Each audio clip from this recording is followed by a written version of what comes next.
Matutuloy din yung pag-service. O tiyan, parang ulan pa.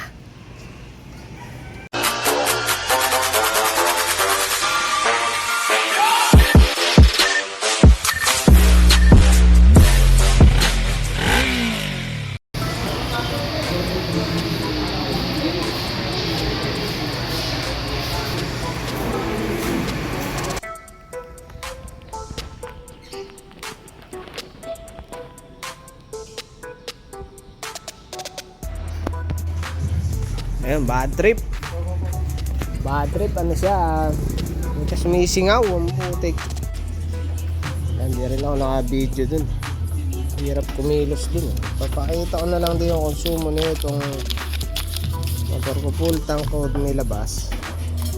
Kasi ito yung nakonsumo kong balikan.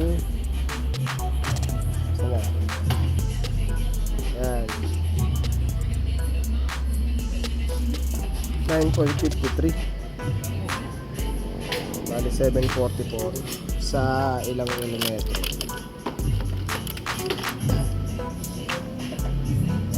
172. Hindi, ano yan,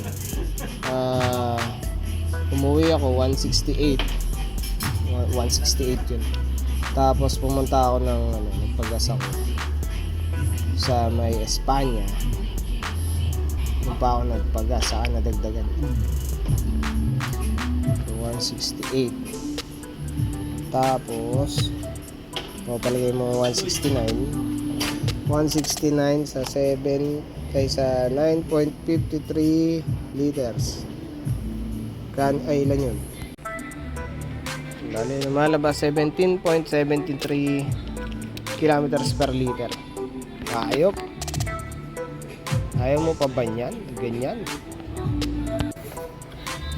Bale yun, kailangan ibaba yung makina nun kasi umiilaw-ilaw yung mga karburador eh. Sumisingaw siya, tapos hard starting ang wanan. Nung napaandar, umusok yung blow by, yung lakas. Ang putik. Nilunod ko nga lang ng langis eh, para umandar. Tapos umusok, syempre may langis na yung karburador. Tapos yun, napakahirap na paanda rin, putik. Kasi electrical niya, sablay. Wala, hindi ko na videoan, sorry.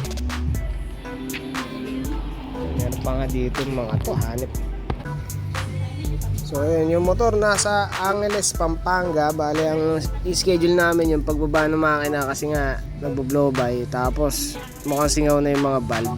Kasi umiilaw talaga sa carb eh. Pag pinandar mo, umiilaw eh. Makikita mo, umiilaw yung mga butas eh. Singaw ang putya. Hindi ko alam kung shims lang ha. Pero ano eh, ang sama na rin. Nagbo-blow by siya eh. Lakas ng blow by. Start pa nga lang, pausok-usok na dun. Tapos medyo marami siyang issue sa motor, no? Yung paint job, electrical major. Nagpalit na ako ng CDI, bypass lang para lang mapaandar. Tapos ayun, ipapadala na lang dito yung motor para i-schedule pa eh. Medyo marami pang naka-schedule. Napakita ko yung iba. Ito, pauwi naman na. Mga scooter boys sila. Ito po siya. Sira na naman yung laman. Hanep. Okay ng GS. Buset, ayoko nyan. BMW. Ito yung sa akin dati. May tumutuktok sa sa transmission. Tapos ngayon ayaw na niyang sumindi. Mukhang may nangyaring kakaiba dito sa Gupa Electrical. Medyo marami pa, meron pa mga nasa loob. Saka nasa labas. Nasa labas. Sorry mga guys, no. Wait lang. Wait lang guys.